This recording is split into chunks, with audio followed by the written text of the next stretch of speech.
of the look of Trek. You know, when Next Generation premiered and the Klingons had a very different look, it was never addressed. It was just like, oh, the Klingons look different. And even before Next Generation, in Star Trek The Motion Picture, the Klingons already looked different. They had the forehead ridges. So, and they never really went into it.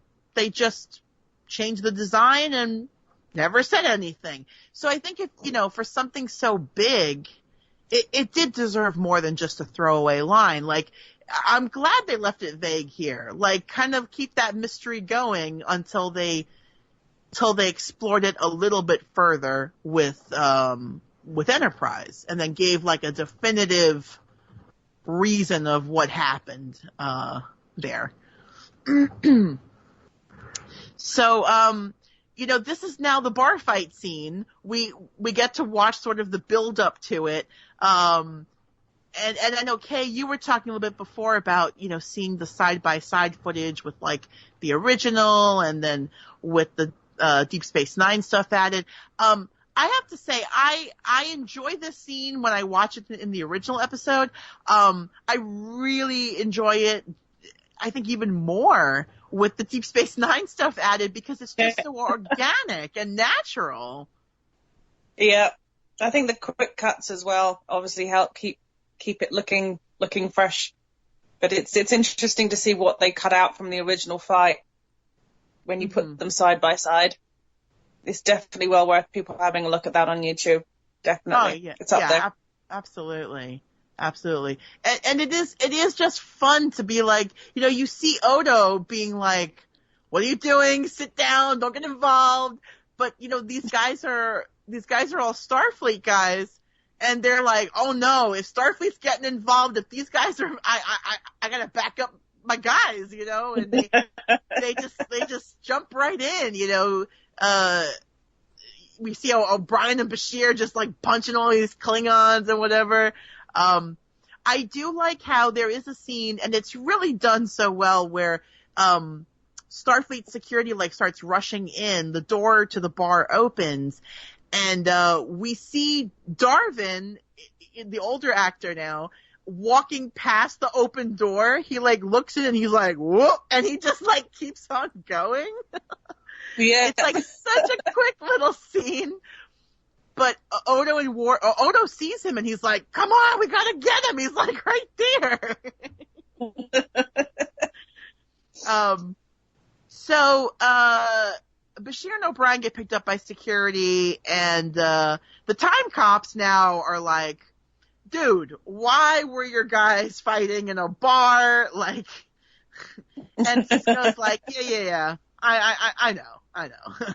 But, they do get picked up. They get, brought on board the Enterprise, and, this is another really great, editing and CGI effect. We have all the crewmen lined up, and, they've taken out 2 of the original actors, and they've dropped in O'Brien and Bashir.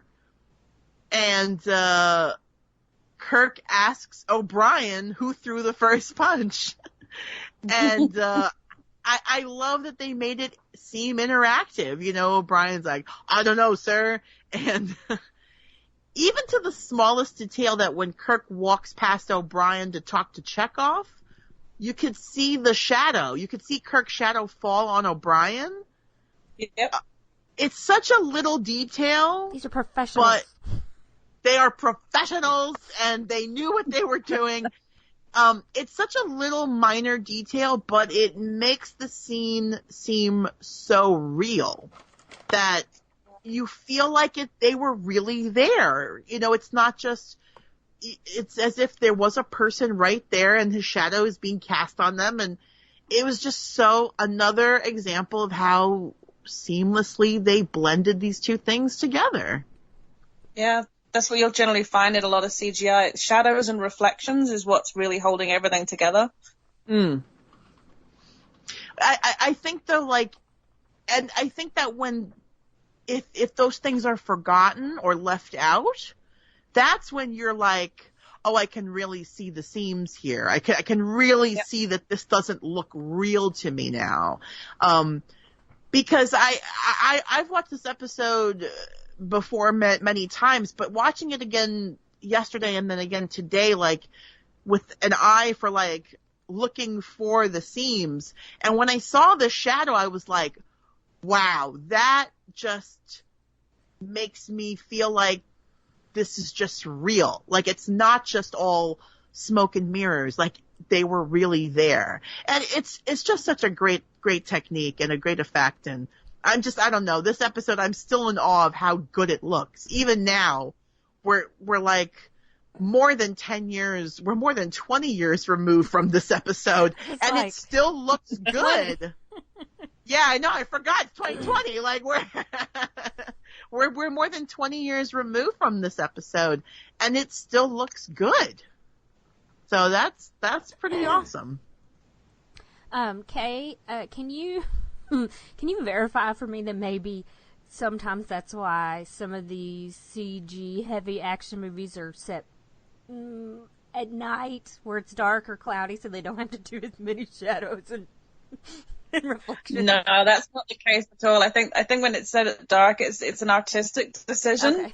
Okay.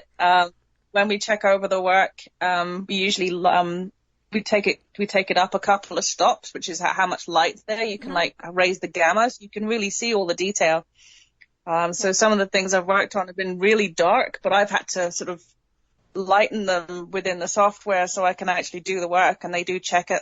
Oh, wow. They do check. So they don't use darkness to hide everything. There might be a little bit of that, but they don't rely on that, that's for sure. Because they know people will turn up their TV when they have it on DVD to sort of brighten it to see if they can see the edges. Well,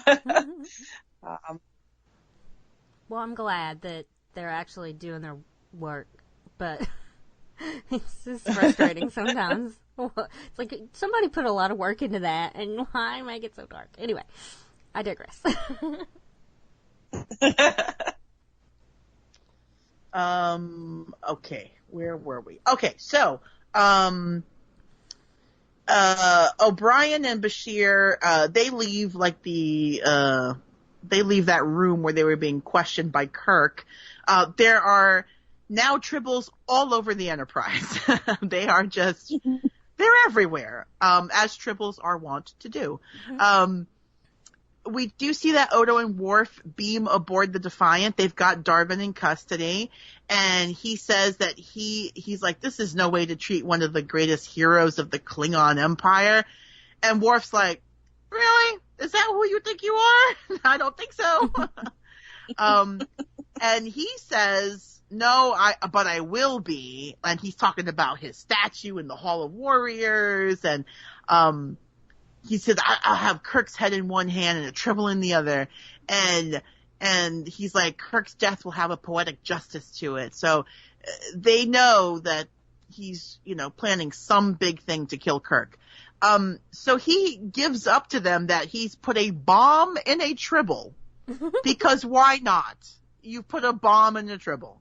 And so now they have to find the Tribble with the bomb.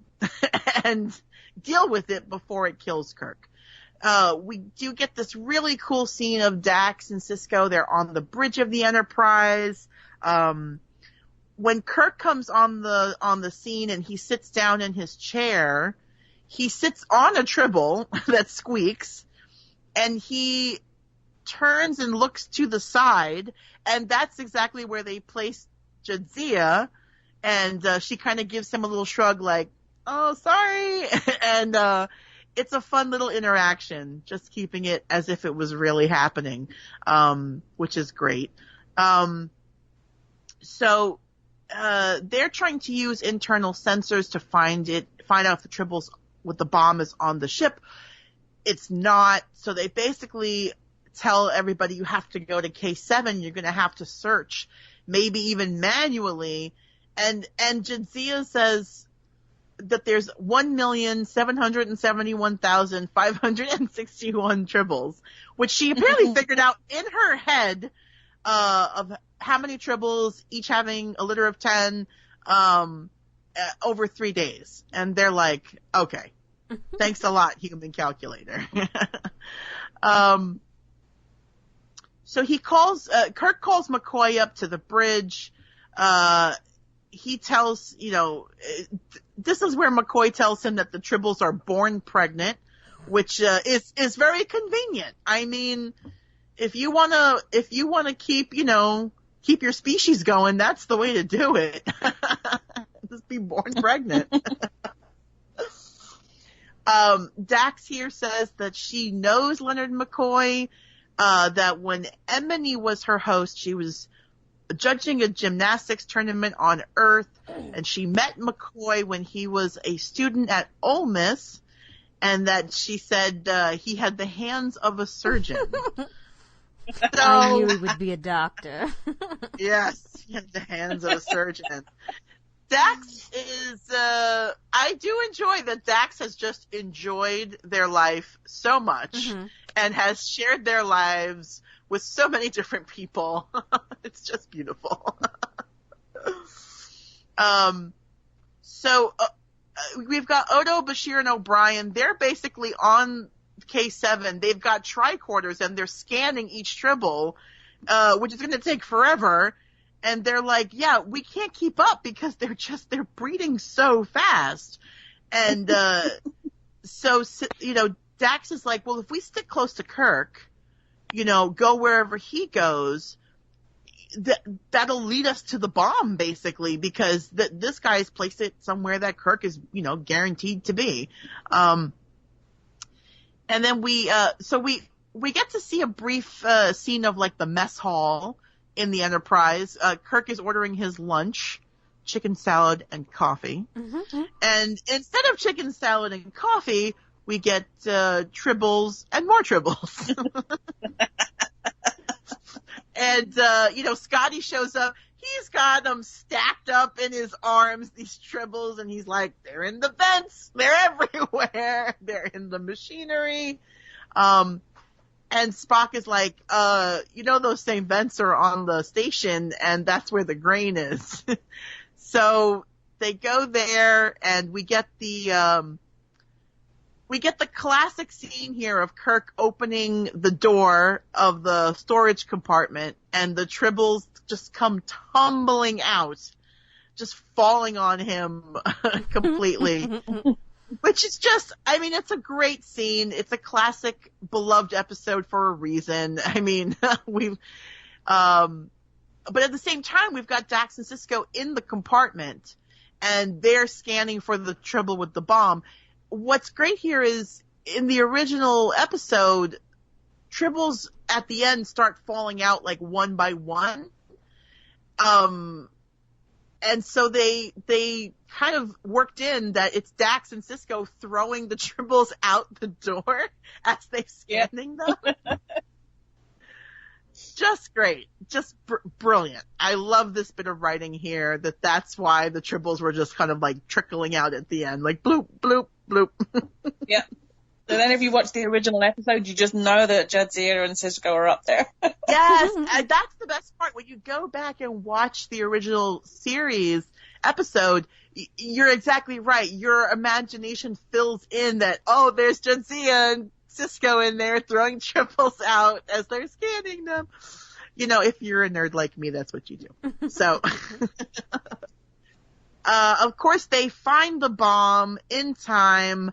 They beam it into space where it explodes, and Kirk doesn't die, of course, and history just goes on the way it's supposed to go. Kirk discovers that Darwin is a Klingon agent. Everything works out the way it's supposed to. And then Kira, off screen, we didn't get to see it, but she somehow figured out how to use the orb of time. Good for her. And they get to go home. Pretty easy. And, but before they go home, Sisko gets to do something that he always wanted to do. He gets to actually talk to Captain Kirk. And this scene with Sisko and Kirk is not from the episode Trouble with Tribbles, that is actually spliced in from the episode Mirror Mirror, which we covered earlier with Neil. Mm-hmm. Yeah. Yeah. And also very apt considering it's a time